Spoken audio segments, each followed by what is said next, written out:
Hello guys, ganito pala dapat kainin ang crab.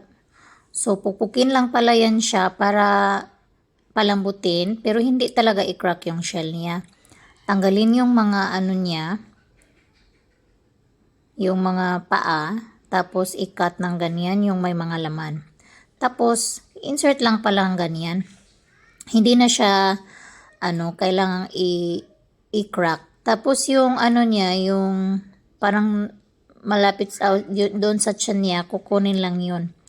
Yan dyan banda, yan yung may konting alige pa. So, yan, kunin lang yan dyan. Tapos, yung yung shell niya, yung pinaka-shell niya, gupitin lang pala yung ganyan. Diba? Kitang-kita yung lahat ng laman. Ay, napakataba. Napakasarap. Ang dami-daming laman. Diba? Yun yung parang niya, parang yung dito sa face niya ba? Yung parang niya, mukha.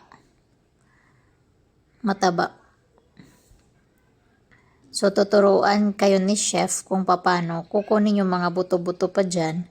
Yung mga, yung mga laman-laman at saka yung mga fats. Diba yung alige, yun yung fats ng crab? Ewan ko kung fat ba yun or yung egg ng crab. Tapos may mga laman. Iyan, hindi yan nakakain eh. Parang yan siya eh. Parang pag kinain mo yan, para siyang sponge. Yan, may mga buto-butong ganyan. Kuha niya lahat ng mga buto-buto. Inaral niya siguro to. Kasi alam niya kung saan banda ba.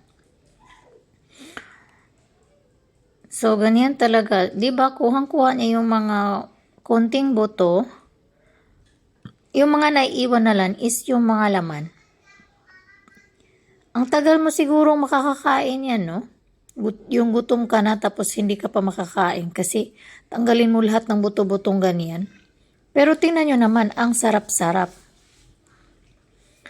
Talagang yun na lang yung naiwan. Ang sarap.